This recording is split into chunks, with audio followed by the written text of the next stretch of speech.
네.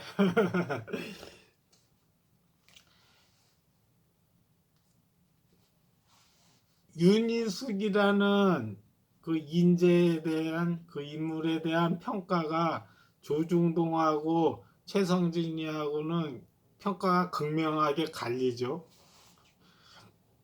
조중동은 윤희숙이를 어떻게 평가해요? 초선이지만 서울시장 감이다. 굉장히 뛰어난 인재다. 이렇게 평가를 해주죠. 근데 최성진이는 윤희숙을 어떻게 평가해요? 맹꽁이다라고 평가를 하죠. 맹꽁이. 맹꽁이다라고 평가하죠. 국민 여러분들은 어때요? 이 의견이 옳은지, 이 의견이 설득력이 있는지, 조중동의 의견이 맞는지, 최성진의 의견이 더 설득력이 있는지, 조중동의 의견이 더 설득력이 있는지, 그거는 이제 국민의 안목을 믿을 수밖에 없는 거야. 국민이 얘 얘기를 들어봤을 때는 이렇게 평가를 하고, 얘 얘기를 들어봤을 때 이렇게 평가를 한단 말이야. 그럼 어떻게 되는 거예요? 국민의 안목으로 어느 의견이 더 타당하고 설득력 있는가는 국민의 안목에 맡기는 수밖에 없는 거잖아요. 그러니까 여러분들이 잘 판단해 주세요. 그렇죠? 예.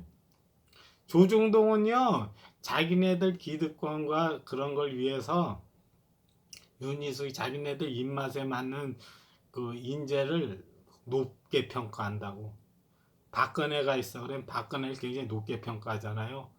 굉장히 굉장히 지혜롭고 굉장히 사리 판단력도 뛰어나고 국제 정세도 밝고 막 이런 식으로 평가하고 얼굴에서 형광등 100개 켜놨다고 막 이렇게 평가하잖아요. 근데 저는 이제 박근혜 그렇게 평가하지 않죠. 윤희숙이가 있어. 윤희숙이를 이 사람들은 이렇게 높게 평가하는데 저는 그렇게 높게 평가하지 않죠. 그러니까 국민들이 잘 이 사람 얘기도 들어보고 이 사람 얘기 들어보고 판단은 국민이 하는 거예요. 네. 그 얘기 하려고 한 것이었고 그렇죠. 그래서 국민 여러분들도요 안목을 키워야 돼. 안목을 키워서 어떤 사람이 조중동이 더 지혜로운지 최성진이가 더 지혜로운지 조중동 의견이 더 타당한지 최성진이 의견이 더 타당한지 그거를 평가할 수 있는 그런 능력이 있어야 됩니다. 대한민국의 운명은요 국민이 지고 있는 거예요. 국민이 그런 거를 잘 헤아려 볼 줄 아는 그런 지적 능력이 있어야 됩니다. 언론의 자유를 보장하는 이유가 뭐냐면은 다양한 의견이 나와. 어떤 사람에 대한 평가에서도 서로 의견이 달라. 그러면은 국민들이 이 사람 얘기도 들어보고 저 사람 얘기도 들어보고 다 들어본 다음에 국민이 판단하는 거예요. 그게 민주주의입니다. 그렇죠? 국가가 시장에 개입해가지고 쫄딱 망하는 경우도 있고 오히려 큰 성공을 거두는 경우도 있고 그렇잖아요. 근데 아까 중국의 예를 좀 들었는데 중국은요 그 좋은 성공을 거두는 부분도 있고 망하는 부분도 있고 그렇거든요. 근데 망하는 부분을 대라려면은 중국 같은 경우에는 그 정치 수뇌부들이 부패가 심해가지고 그래서 이제 경제가 좀 망가지는 경우가 있거든요. 근데 좋은 긍정적으로 작용하는 경우는 뭐예요? 걔네들이 장사 속에 밝아. 그래서 현능주의라 그러죠. 그래서 걔네들은 손해나는 장사는 안 해. 중국 수뇌부들은. 그래서 나름대로 걔네들은 자기네 국가의 이익을 극대화하는 그런 수를 잘 내는 애들이에요. 그런 애들이 시장에 개입하면 어떻게 되겠어요? 중국 시장에 있어 WTO 체제로 돌아가면서 어떻게 전 세계가 어떻게 합의를 받냐면은 국가는 자제하고 국가는 시장에 이렇게 그 시장에 이렇게 개입하지 말고 기업 대 기업끼리 경쟁하자. 전 세계 기업이 동등한 조건에서 경쟁하게 하고 무역하게 하고 그러자고선 합의를 본 게 WTO 체제거든. 근데 중국 애들은 그 WTO 그 체제에서도 자기네들이 조금이라도 유리한 상태에서 경쟁하고 싶어 해요. 그래서 문제가 되는 게 뭐예요? 세 가지지, 세 가지. 미국이 중국한테 땡땡거리는 게 뭐냐면 중국이란 국가가 중국 기업에게 보조금을 지급한대요. 그래서 보조금 지급하는 거 하지 말라고 환율 개입하지 말라래요. 환율 시장에 환율을 개입하지 말라고. 세 번째 뭐예요? 투자 협정을 하면은 여기에서 니네가 유럽에 가서 투자하고 이럴 때 이 조건으로 너네도 그렇게 시장을 열으라는 거예요.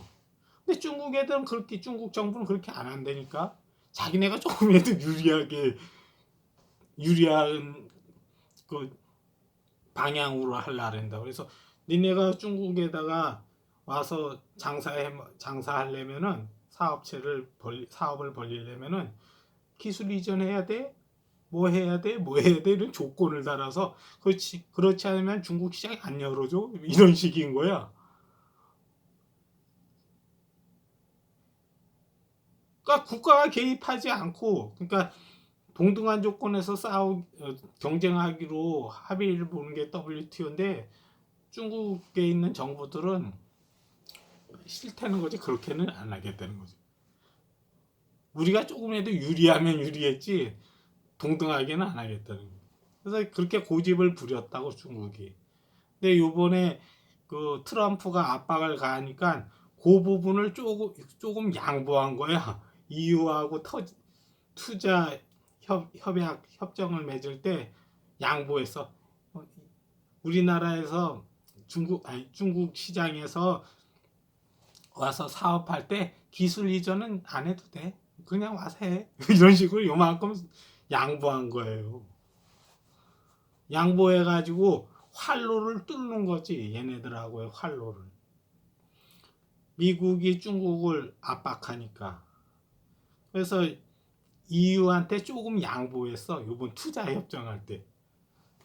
옛날에 요구 조건에서 몇 개를 뺐어. 그렇죠? 그다음에 동남아랑 일본, 한국하고 포함해서 여기에서 RCEP 아까 얘기한 거 있죠? RCEP 그